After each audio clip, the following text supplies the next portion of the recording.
Okay, இன்னொன்று இவருக்கு 1ஆம் மாதம் எல்ட்ரஸ் அந்த அங்கீகாரம் கொடுத்தாங்க. என்னோட வாழ்த்துக்கள், மனமார வாழ்த்துக்கள்.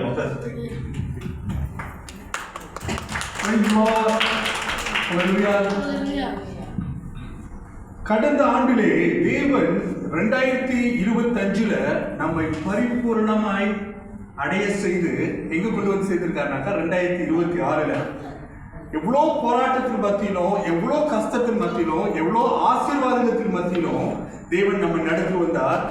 அவர் யார் என்பதை அவ்வப்பொழுதிலே நமக்கு காண்பித்துக் கொண்டிருந்தார்.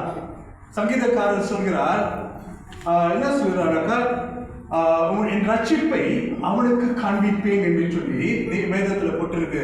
என் ரட்சிப்பை நான் காண்பிப்பேன் என்று சொன்னால் ஒரு நாள் ரட்சிக்கப்படுகிறதல்ல, இன்றைக்கு ரட்சிக்கப்பட்டு நாளைக்கு ரட்சிக்கப்பட போகிறதல்ல, ஆனாலும் அனுதினமுமாய் நாம் ரட்சிக்கப்பட்டு கொண்டே இருக்க வேண்டும்.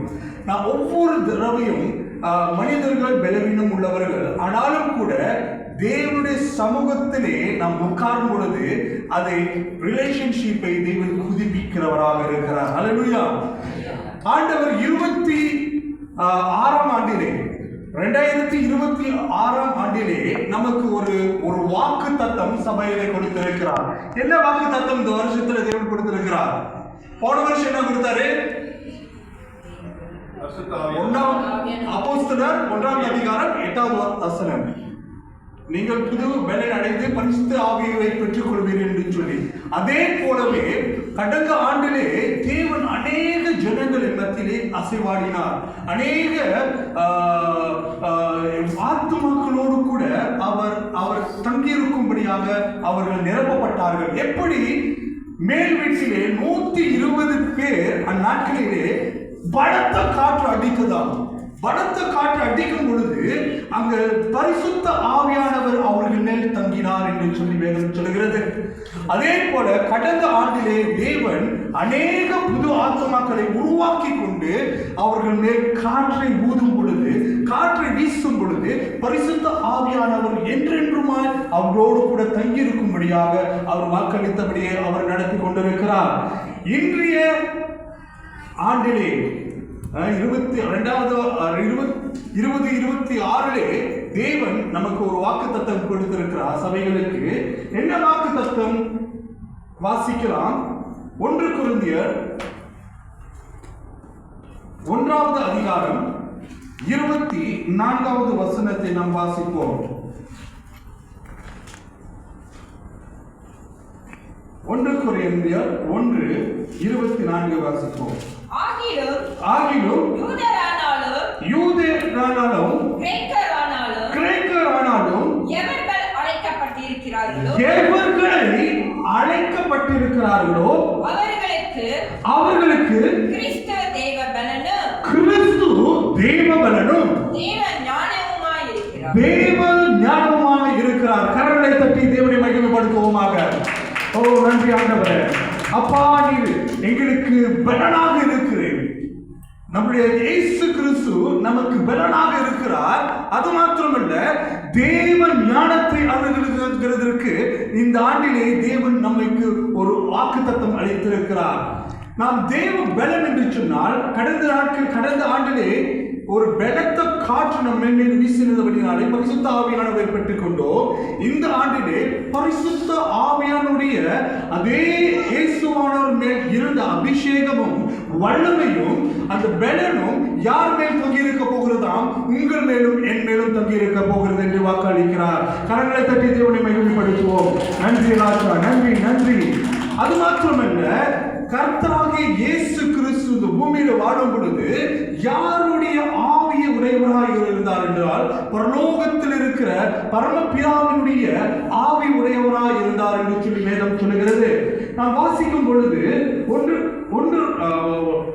ரோமர் எழுதின சுவிசேஷத்திலே 8வது அதிகாரம் நாம் 28வது வசனத்தை வாசிக்கும் பொழுது அங்கு என்ன சொல்லப்பட்டு இருக்கிறது என்றால், அன்றியும் அவருடைய தீர்மானத்தின்படி அழைக்கப்பட்டவர்களாய் தேவனிடத்தில் அன்பு கூறுகிறவர்களுக்கு சகலமும் நன்மைக்கு ஏதுவாய் நடக்கிறது என்று அறிந்திருக்கிறோம். தம்முடைய குமாரன் அநேக சகோதரருக்குள்ளே முதற் பேரனாய் இருக்கிற பொருட்டு தேவன் எவர்களை முன்குறித்தாரோ அவர்களை தமது குமாரனுடைய சாயலுக்கு ஒப்பாய் இருக்கிறார். யாருடைய சாயலுக்கு ஒப்பாய் இருக்கிறார் என்று சொன்னால், கிறிஸ்து இயேசுடைய சாயல் யாரை தரித்திருக்கிறோம்? நாங்களும் நீங்களும் தரித்திருக்கிறோம். யாருடைய சாயலை தரித்திருக்கிறோம்? இயேசு கிறிஸ்துவின் சாயலை நாம் தரித்திருக்கிறோம்.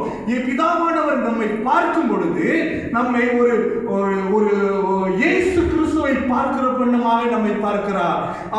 அவர் வேறொரு இதை பார்க்கவில்லை. அவர் தனியாக ஒரு பாவியை பார்க்கிறத போல பார்க்கவில்லை. ஆனாலும் கூட அவர் கர்த்தராக இயேசு கிறிஸ்துவை பார்க்கிற வண்ணமாக என் பிதா பார்த்து கொண்டிருக்கிறார். அல்லேலூயா. உங்களையும் என்னையும் இயேசுவானவர் எப்படி பார்க்கிறார்? இயேசு கிறிஸ்துவினுடைய சாயலை தரித்தவர்களாக நாம் இருக்க வேண்டும். இயேசு கிறிஸ்துவினுடைய குணாதிசயத்தை தரித்துக் கொண்டவர்களாக இருக்க வேண்டும். இயேசு கிறிஸ்துடைய சுபாவங்கள் நமக்குள்ளாக காணப்பட வேண்டும். அது மாத்திரமல்லாமல் இயேசு கிறிஸ்து மேல் தங்கியிருந்த அதே ஆவியானவர் இன்று உங்கள் மேலும் என் மேலும் தங்கியிருக்கிறார். அல்லேலூயா.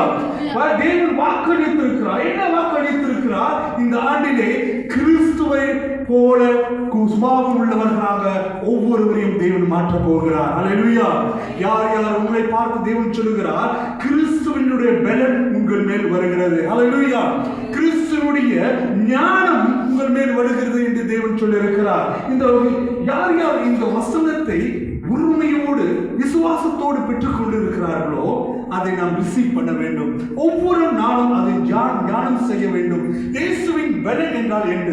இயேசுவினுடைய ஞானம், தேவ ஞானம் என்றால் என்ன என்பதை நாம் ஆராய்ந்து படிக்கும் பொழுது தேவன் நம்மோடு கூட நம்மளை வெளிப்படுத்தி அவருடைய சாயலுக்கு நம்மளை அவர் நடத்தி சொல்லுவார். அது மாத்திரமல்லாமல் ஒவ்வொருவரையும் கிறிஸ்துவை போல தேவன் நம்மை பார்க்கிறார். எவர்களை முன்குறித்தாரோ அவர்களை அழைத்தும் இருக்கிறார். எவர்களை அழைத்தாரோ அவர்களை நீதிமான்களாயும் இருக்கிறார்கள். எவர்களை நீதிமானாக்கினாரோ அவர்களை மகிமையும் படுத்திருக்கிறார். எல்லாருக்கும் ஒரு அழைப்பு தேவன் உண்டாக்கி இருக்கிறார். நாம் எல்லாரும் ரட்சிக்கப்பட்டு வந்திருக்கிறோம். நாம் எல்லாரும் இயேசு கிறிஸ்துவை யார் என்றதை நாம் அறிந்திருக்கிறோம். இயேசு கிறிஸ்துவின் இரத்தத்தினாலே நாம் கழுவப்பட்டு நாம் ரட்சிக்கப்பட்டவர்களாக இந்த இடத்தில் நாம் வந்திருக்கிறோம். தேவன் உலகத்தில் எல்லாவற்றிற்கும் ஒரு அழைப்பு கொடுத்திருக்கிறார். யார் இயேசு கிறிஸ்துவை விசுவாசிக்கிறவர்களோ அவர்கள் நித்திய ஜீவனை அடையும்படியாக தேவன் அழைத்திருக்கிறார்.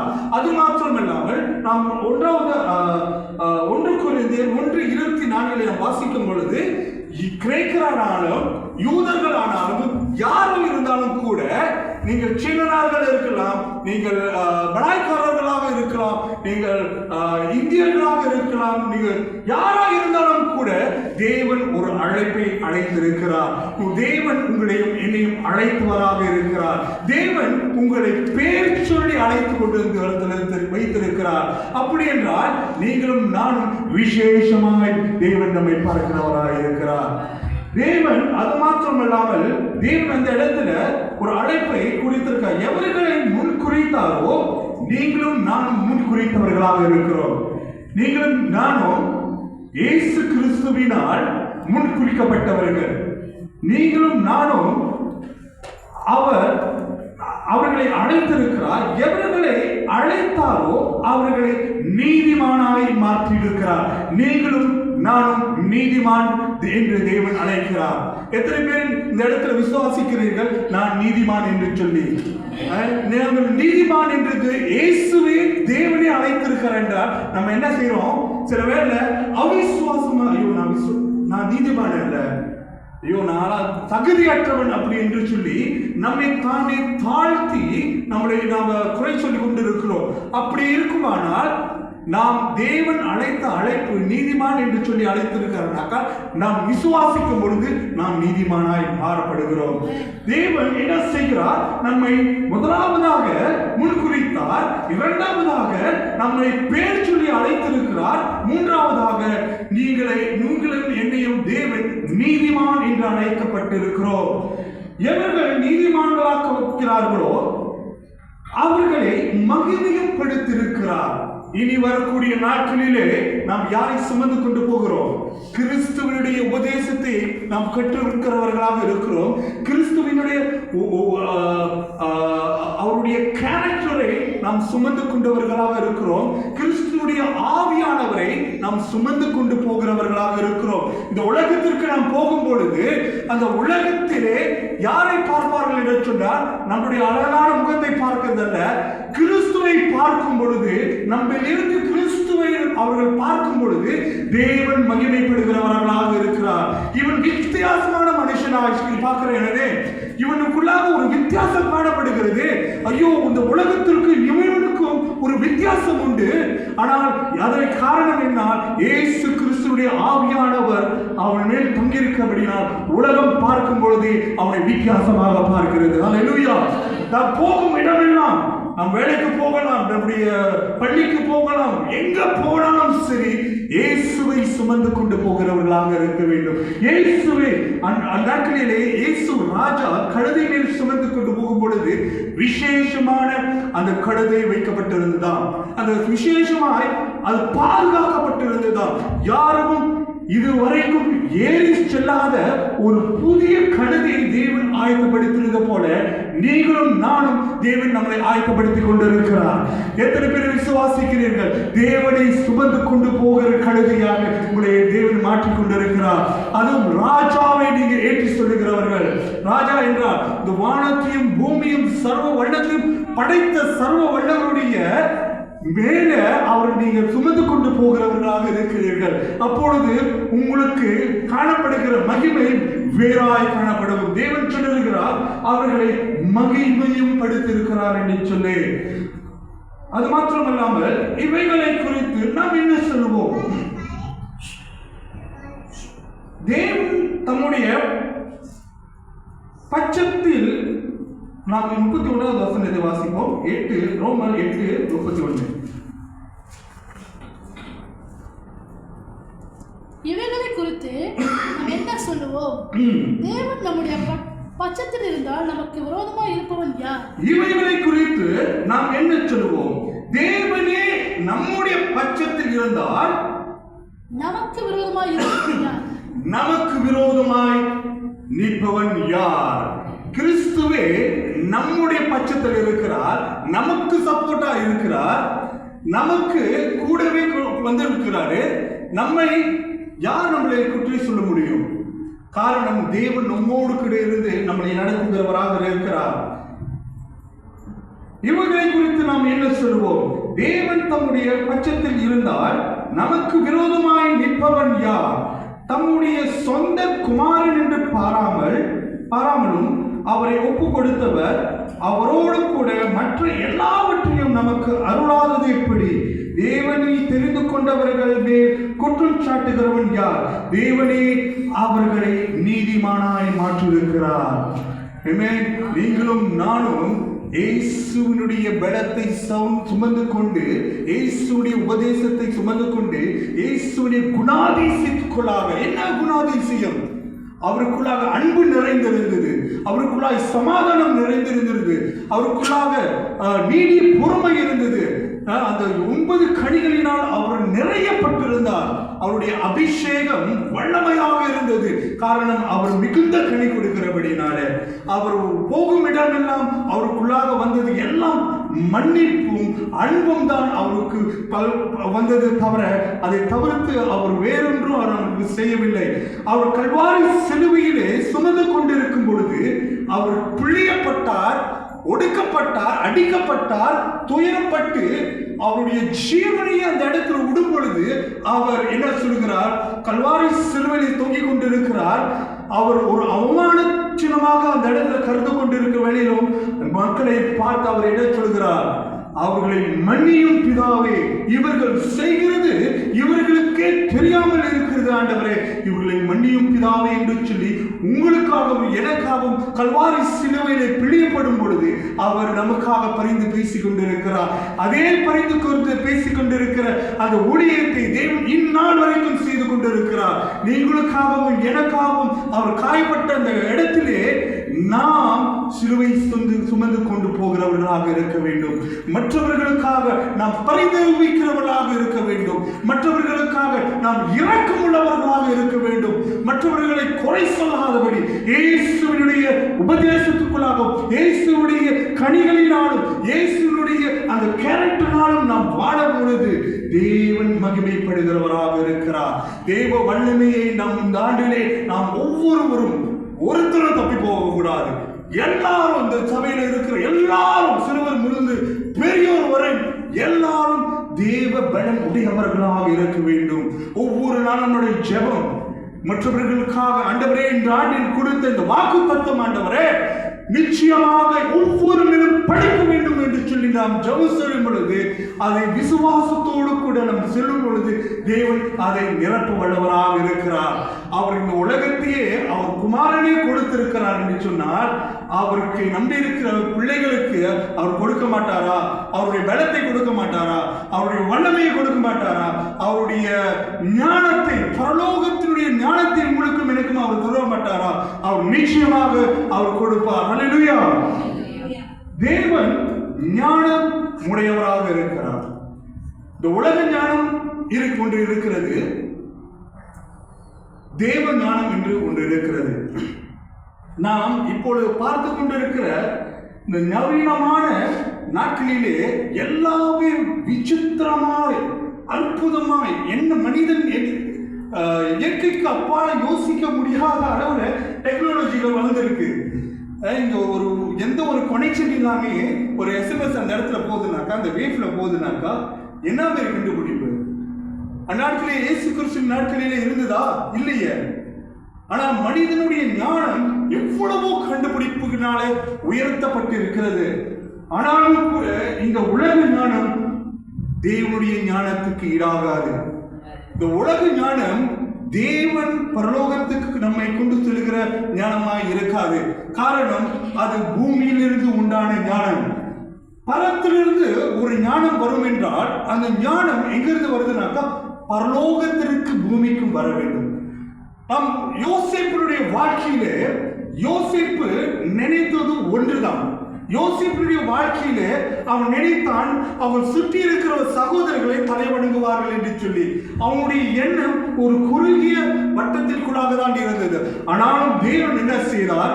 அந்த மனிதனை, அந்த யோசேப்பை எகிப்துக்கு ராஜாவை மாற்றினார். எகிப்துக்கு மந்திரியாய் தேவன் வைத்தார். அவனுடைய அழைப்பை அவன் புரிந்தது. அவர்கள் சகோதரர்கள் மட்டும்தான் அவனை வணங்குவார்கள் என்று சொல்லி. ஆனால் தேவன் நம்ம வைத்திருக்கிற திட்டங்கள் இன்னும் புரிந்ததாக இருக்கிறது. ஆனாலும் கூட தேவன் ஞானத்தை அவன் தரித்திருந்தவனாக இருந்தான். அவன் சிறைச்சாலையிலே காணப்படும் பொழுது 2 பேர் சிறைச்சட்டு பண்ணுவார்கள். இத்தனைக்கும் அது யோசேப்பு எந்த ஒரு பாவமும் செய்யாத ஒரு மனுஷன், யாருக்கு எந்த ஒரு தீங்கு செய்யாத மனுஷன், தன் சொந்த சகோதரர்களால அவன் குடிலே தள்ளப்பட்டான், விற்கப்பட்டான். ஆனாலும் கூட அவனுக்குள்ளாய் தேவ ஞானம் வளர்ந்து கொண்டே இருந்தது. அவனுக்குள்ளாக தேவ பயம் இருந்து கொண்டே இருந்தது. தேவன் என்னை நடத்துவார், தேவன் என்னை உருவாக்குவார், தேவன் பரலோகத்தில் எப்படி இந்த ஒரு மனிதன் வாழ வேண்டும் என்று, கேரக்டர் உருவாக வேண்டும் என்று தேவன் விரும்புகிற அந்த கேரக்டர் இவனுக்குள்ளாக வர வேண்டும் என்று தேவன் விரும்புகிறபடினாலே அவன் விட்டு கொடுத்து கீழ்ப்படிந்து போகும் பொழுது அங்கு அவனுடைய வாழ்க்கை மாறப்பட்டது. பாருங்கள், அவன் சிறைச்சாலையிலே இருக்கும் பொழுது என்ன நடந்தது? 2 கைதிகள் வருகிறார்கள். அரசாங்க வேலையில் உள்ளவர்கள். ஒன்று பானபாத்திரக்காரன், இன்னொரு வேலைக்காரன். அவர்கள் 2 பேருக்கும் ஒரே நேரத்திலே ஒரே வெவ்வேறான சொப்பனங்கள் அவர்களுக்குள்ளாக வருகிறது. ஆனாலும் கூட இந்த யோசேப்பு சிறையில் இருந்தாலும் கூட ஆனா தேவன் அவனுடைய ராஜாவாக தான் வச்சிருந்தார். ஹல்லேலூயா. அவனை கைதியா யாரும் நடத்தல. அவனை ஒரு விசேஷமான மனிதனாக தான் அந்த சிறைச்சாலையை பார்த்தார்கள். அந்த சிறைச்சாலையுடைய 2 பேருடைய சொப்பனத்தை அர்த்தங்களை அவன் சொல்லும் பொழுது 3 நாளுக்குள்ளே ஒருத்தன் தலைக்குண்டாக போகிறது, இன்னொருத்தனுடைய சிறையிலிருந்து அவன் விடுதலை ஆவான்னு சொல்லும் பொழுது அதனுடைய அர்த்தம் இப்ப இந்த அர்த்தத்தை எப்படி அவர் சொன்னாரு? சொன்னபடியே ஆகினது. இவர் 2 பேரும் கனவு கண்ட அந்த சொப்பனம் நிறைவேறுகிறது. இது அது அது அந்த சொப்பனத்தினுடைய அந்த கனவினுடைய அர்த்தத்தை யோசேப்பு சொல்லுகிறார். எப்படி சொல்ல முடியும்? நாம் வாசிக்கலாம். ஆதியாகமம் 41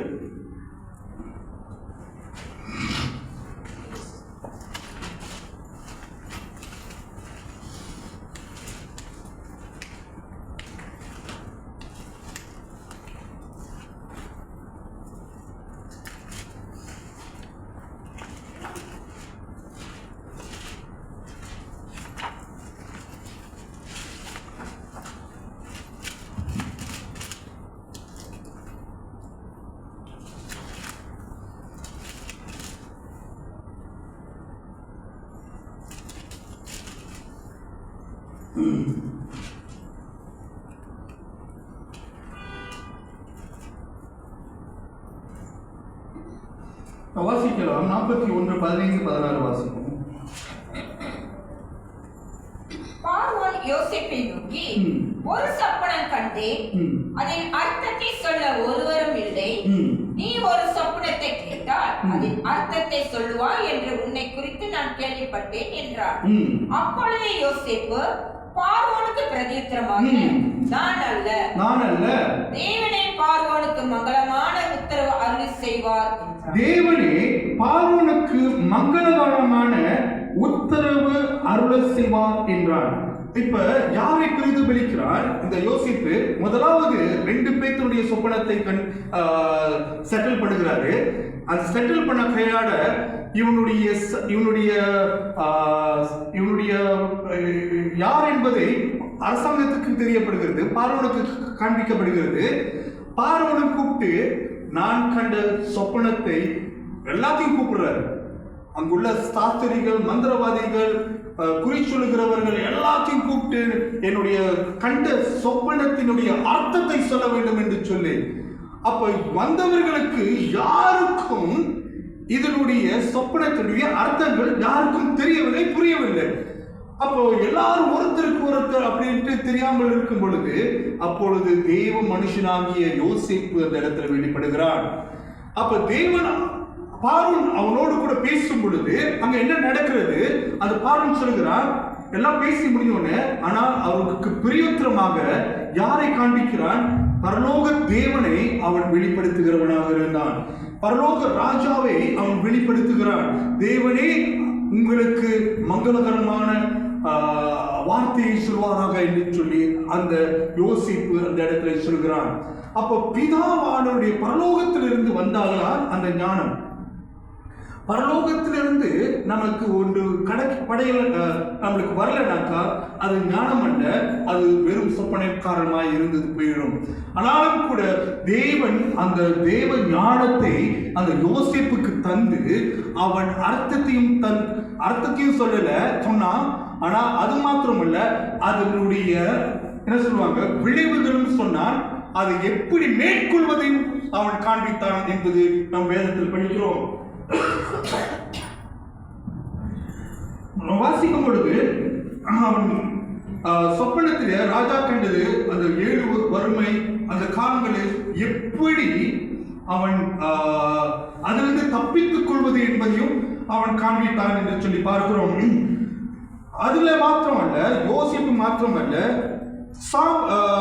யாரு டேவிட்டோட மகன் கிங் சாலமன், அவர் என்ன செய்கிறார்?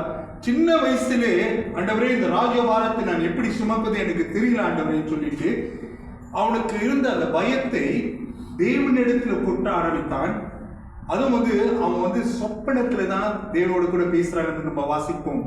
அப்ப சொப்பனத்திலே தேவனிடத்துல கேட்கிறான். என்ன கேட்கிறான்? ஆண்டவரே இந்த இஸ்ரேல் ஜனங்களை ஆளுகை செய்வதற்கு, நடத்துவதற்கு எனக்கு ஞானத்தை கொடுங்க ஆண்டவரே என்று சொல்லி முதலாவது ஞானத்தை கேட்கிறவனாக இருந்தார். அப்ப பரலோகத்திலே ஞானம் கொடுக்கப்படுகிறது என்று நாம் அறிந்து கொள்ள முடியும். அது மாத்திரமல்லாமல் தானியேல் அவருடைய வாழ்க்கையிலே எபுகனேசனுடைய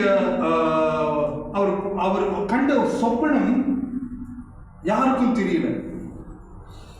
ராஜா ஒரு கட்டளை போடுறாரு. என்ன கட்டளை போடுறாரு? நான் ஒரு சொப்பனத்தை கண்டேன், அந்த சொப்பனத்துடைய அர்த்தத்தையும் சொல்லுகிறவன் தான், இல்லாட்டி எல்லாத்துடைய தலையும் சீவிடும் சொல்லிட்டான். அங்குள்ள எவ்வளவு பெரிய திறமைசாலிகள் இருந்தாங்க, உலக ஞானிகள் இருந்தாங்க, உலகத்தினுடைய படிப்பாளிவுகள், அறிவாளிகள் எல்லாமே அந்த இடத்துல எகிப்து தேசத்தில் இருந்தார்கள். நாட்களிலே எகிப்து தேசம் ஒரு பெரிய பட்டணமாக இருந்த ஒரு தேசம், ஒரு ஒரு ஒரு உலகத்தையே ஆட்சி செய்யக்கூடிய பட்டணமாக இருந்தது. ஆனால் அங்கிருந்த ஞானிகளுக்கு எபுகனேசருடைய சொப்பனத்தை என்ன கண்டாரு, என்ன அதனுடைய அர்த்தம் தெரியாமல் இருந்தது. ஆனாலும் கூட தேவ மனிதனாக தானியேல் அந்த இடத்துல வரும்பொழுது தேவ பரலோகமே அவனுக்கு அதை வெளிப்படுத்தது என்று நாம் பார்த்தோம். வாசிப்போம். தானியேல்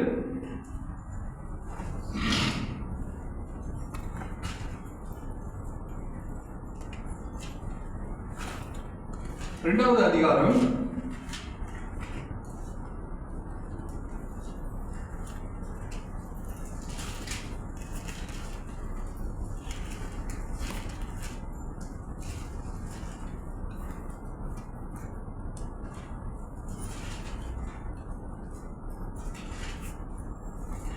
9வது வசனத்தை வாசிப்போம். தேவன் தானியேலுக்கு பிரதானிகளின் தலைவனிடத்தில் தயவையும் இரக்கமும் கிடைக்கும்படி செய்தார். பிரதானிகளின் தலைவன் தானியேலை நோக்கி, உங்களுக்கு போஜனத்தையும் பானத்தையும் குறித்திருக்கிற ராஜாவாகிய என் ஆண்டவனுக்கு நான் பயப்படுகிறேன். அவர் உங்களோடு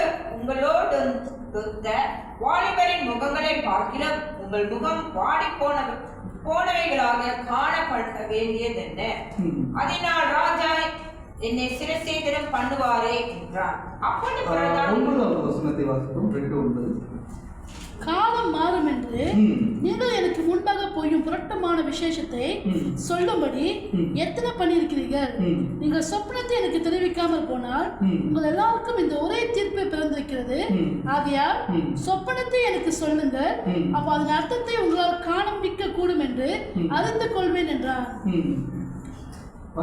கல்தைய ராஜ சமூகத்தை பிரதியுத்தரமாக, ராஜா கேட்கும் காலத்தை அறிவிக்கத்தக்கத மனுஷன் பூமியில் ஒருவனும் இல்லை. ஆகையால் மகத்துவமும் வல்லமையுமான எந்த ராஜாவும் இப்படிப்பட்ட காலத்தை ஒரு சாஸ்திரிடத்திலாவது ஜோசியரிடத்திலாவது கல்தியிடத்திலாவது கேட்டதில்லை. ராஜா கேட்கிற காலம் மிகவும் அருமையானது. மாம்சமா இருக்கிறவர்களோட வாசம் பண்ணாத தேவர்கள் ஒழிய ராஜ சமூகத்தில் அதை அறிவிக்கத்தக்கவர் ஒருவரும் இல்லை என்றார்கள். ஓகே, 19 வாசிப்போம். பின்பு காலத்தில் தரிசனத்திலே தானியேலுக்கு மறைபொருள் வெளிப்படுத்தப்பட்டது. இப்ப ராத்திரியிலே இப்ப யாருக்கு தரிசனம் உண்டாகுது? தானியேலுக்கு தரிசனங்கள் மறைபொருளும் வெளிப்படுத்தப்பட்டது. அப்போ தானியேல் பரலோகத்தின் தேவனை ஸ்தோத்திரித்தார். அப்பொழுது பரலோக தேவனை ஸ்தோத்திரித்தான், பரலோகத்திலே தேவனை ஸ்தோத்திரித்தான். பின்பு தானியேல் சொன்னது, தேவனுடைய நாமத்துக்கு என்னடைக்கும் உள்ள சதா காலங்களிலும் ஸ்தோத்திரம் உண்டாவதாக. ஞானமும் வல்லமையும் அவருக்குரியது. அவர் காலங்களையும் சமயங்களையும் மாற்றுகிறவர், ராஜாக்களை தள்ளி ராஜாக்களை ஏற்படுத்துகிறவர், ஞானிகளுக்கு ஞானத்தையும் அறிவாளிகளுக்கு அறிவையும் கொடுக்கிறவர். அவரே ஆழமும் மறைப்பொருளுமான வெளிப்படுத்துகிறவர். இருளில் இருக்கிறதை அவர் அறிவார், வெளிச்சம் அவரிடத்தில் தங்கும். தேவனை பரலோகத்திலிருந்து தேவ ஞானம் இந்த மனுஷனுக்கு உண்டாகிறது. அந்த நேபுகத்நேசருடைய என்ன சொப்பனத்தை கண்டாரோ அதை தானியேல் அப்படியே வெளிப்படுத்துகிறான். யாரை அவனுக்கு வெளிப்படுத்துகிறது? பரலோகமே அவனுக்கு வெளிப்படுத்துது. தேவ ஞானத்தினால் அவன் நிறையப்பட்டிருந்தான். அதே போல நீங்களும் நானும் இந்த உலகத்திலே வாழும் பொழுது தேவ ஞானம் உடையவர்களாக இருக்க வேண்டும். நாம் போகும் இடமெல்லாம் எத்தனையோ பிரச்சனைகள் இருக்கிறது, எத்தனையோ சம்பவங்கள் நாம் பார்த்து கொண்டு இருக்கிறோம். எத்தனையோ பிரச்சனைகளை கேட்கும் பொழுது அவ்வளவு வேதனையாக பட்டு கொண்டிருக்கிறோம். ஆனாலும் கூட பரலோகத்திலிருந்து நமக்கு ஒரு ஞானம் வரும் என்றால், தேவ ஞானம் வரும் என்றால், அந்த பிரச்சனைகளுக்கு தீர்வு காண உங்கள் கரத்தில் தேவன் கொடுத்திருக்கிறார். எனக்கு ஒரு 2 வாரம் முன்பதாக நினைக்கிறேன், ஒரு பிரச்சனை குடும்பத்திற்குள்ளாக வருகிறது. அது சொந்தக்காரர்கள் வருகிறார்கள். அதற்கு நாங்கள் வெடிய உட்காந்து ஜெபம் பண்றோம். நானும் ஒய்ஃபும் ஜெபம் பண்றோம், என்னுடைய சொந்தக்காரங்களும் ஜெபம் பண்றாங்க. எதனாவது ஒரு வழி பிறக்குமா, எங்களுக்கு விட தெரியல, நெக்ஸ்ட் என்ன செய்யணும்னு சொல்லிட்டு எங்களுக்கு அவ்வளவு ஒரு தவிப்பாக இருந்தது. அவ்வளோ ஜெபம் பண்ணிக்கிட்டு இருக்கிறோம், வருத்தத்தோடு கண்ணீரோடு கூட நாங்கள் ஜெபம் செய்து கொண்டிருக்கிறோம். ஆனாலும் தேவன் அங்கு ஒரு ஒரு ஒரு அற்புதத்தை செய்தார். ஏன்னா நாங்கள் கேட்டது தேவனுடைய ஒத்தாசை எங்களுக்கு வர வேண்டும், தேவனுடைய ஆலோசனை இந்த குடும்பத்தில் வர வேண்டும் என்று சொல்லி நாங்கள் கண்ணீரோடு கூட தேவனுடைய சமாதானம் இந்த குடும்பத்திற்குள்ளாக வர வேண்டும் என்று சொல்லி கண்ணீரோடு கூட வேதனையோடு கூட நாங்கள் ஜெபம் செய்யும் பொழுது தேவன் அங்கு ஒரு அற்புதத்தை செய்தார். அங்க பார்க்கிற திடீர்னு எல்லாரும் கண்ணில் தண்ணி ஊத்தப்பட்டது. எல்லாரும் அங்க பாட்டு அழுது கட்டி ஒப்புரவாகுதல் செய்கிறார்கள். அதற்கு யாருடைய பலம் வந்தது என்றால் தேவனுடைய ஞானத்தினுடைய, தேவனுடைய ஒப்புரவாகுதல், தேவனுடைய அன்பு அந்த இடத்துல வெளிப்பட்டது. அது மாத்திரமல்ல, எங்களுக்கு ஒரு விடை தேவை, எங்களுக்கு ஒரு ஆலோசனை தேவை என்று சொல்லி நாங்கள் மறுபடியும் ஜெபம் செய்யும் பொழுது திடீர்னு அன்னைக்கு நான் கால் பண்ணேன்.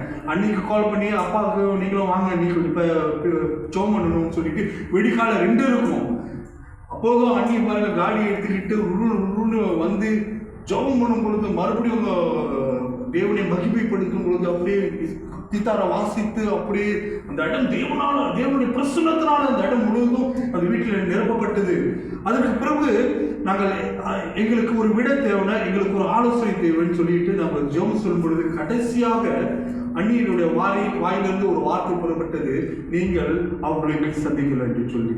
அதற்கு போய் சந்திக்கும் பொழுது அதே போல அந்த வார்த்தை அந்த நேரத்தில் வரலனாக்கா, அந்த ஆலோசனை அந்த நேரத்தில் வரலனாக்கா, அந்த தேவனுடைய ஞானம் அந்த வீட்டிற்குள் வரல என்று சொன்னா இன்னும் நாங்கள் சமாதானம் இல்லாதவர்களாக இருந்திருக்கணும். தேவன் ஏற்ற வேளையிலே ஏற்ற வார்த்தைகளை தேவன் அன்னியுடைய வார்த்தையில வைத்திருந்தார்கள்.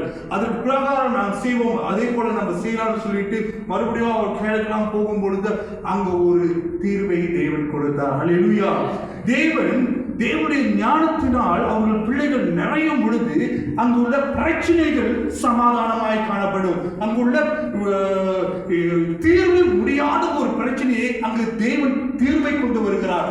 ஆலோசனை இல்லாத இடத்திலே அங்கு ஆலோசனை கொடுக்கிறார் தேவனாக இருந்தார். பாருங்கள், தேவ ஆவியானவர் அதை நிரப்புகிறவராக இருந்தார்.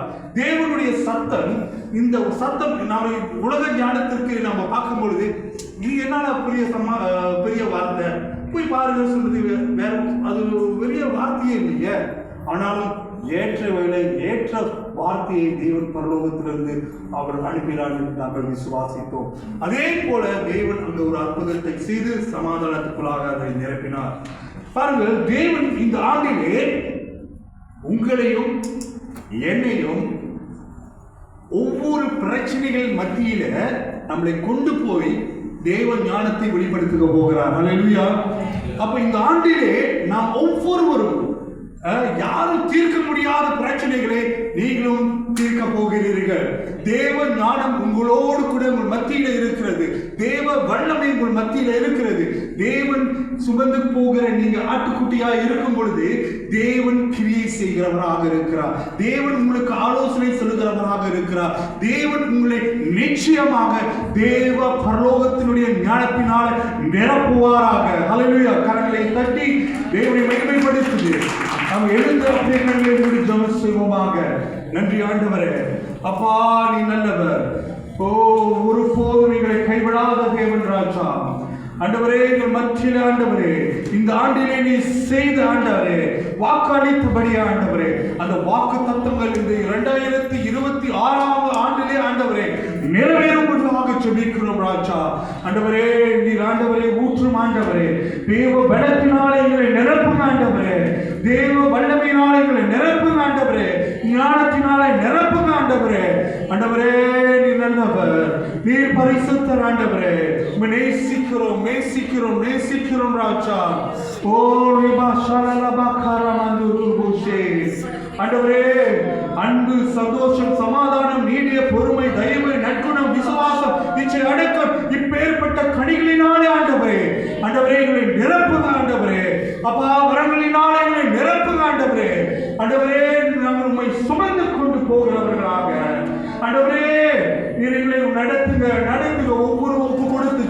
செய்வோமாக.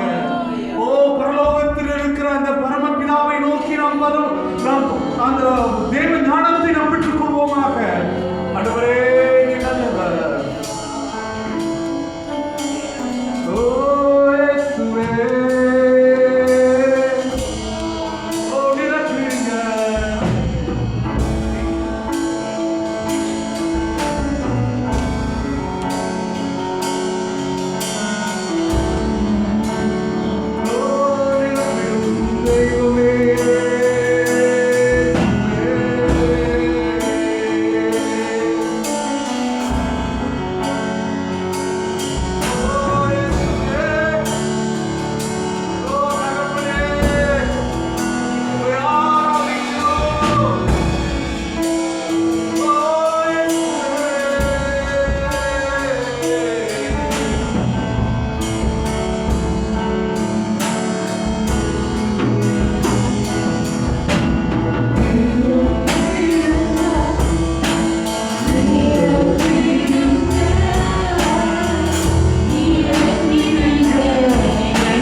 வானத்தையும் பூமியும் படைத்த சர்வ வல்லவர் தேவனாகிய பிதாவை விசுவாசிக்கிறேன். அவருடைய ஒரே குமாரனாகிய இயேசு கிறிஸ்துவை விசுவாசிக்கிறேன். அவர் பரிசுத்த ஆவியினால் பட்டு கன்னி மரியாதையில் பிறந்தார். அவர் பொந்து நாட்களில் அதிகாரத்திற்கு பாடுபட்டு சிலுவையில் அவருக்கு மரித்து அடக்கம் பண்ணப்பட்டார். அவர் பாதாளத்தில் இறங்கி மூன்றாம் நாளில் மரித்தோரில் உயிர்த்திருந்தார்.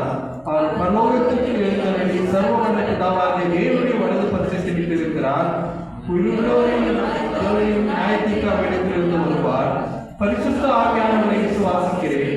உலகளாவிய பரிசுத்த திருத்தமையும் பரிசுவாங்கிய ஐக்கியத்தையும் விசுவாசிக்கிறேன். பாவ மன்னிப்பையும் சரீர உழைத்தெழுமையும் நித்திய ஜீவனையும் விசுவாசிக்கிறேன். ஆமென், ஆமென். கர்த்தர் உன்னை ஆசீர்வதித்து உன்னை காக்க கிடவார். கர்த்தர் தம்முடைய முகத்தை உன்மேல் பிரகாசம் பண்ணி உன்மேல் கிருபையாய் இருக்க கிடவார். கர்த்தர் தமது முகத்தை உன்மேல் பிரகாசமாக்கி உனக்கு சமாதானத்தை கட்டளையிடுவாராக. கர்த்தராகிய இயேசு கிறிஸ்துவின் கிருபையும் தேவனுடைய அன்னுடைய ஐக்கியமும் பரிசுத்த ஆவியுடைய ஐக்கியமும் உங்கள் அனைவரோடு கூட இருப்பதாக. ஆமென், ஆமென். சேர்ந்து என் ஆத்மாவே கர்த்தரை ஸ்தோத்திரி, என் முழு உள்ளமே பரிசுத்த நாமத்தை ஸ்தோத்திரி. என் ஆத்மாவே கர்த்தரை ஸ்தோத்திரி, கர்த்தர் செய்த சகல உபகாரங்களையும் மறவாதே. ஆமென், ஆமென். God bless. ஒருத்தர் கரங்களை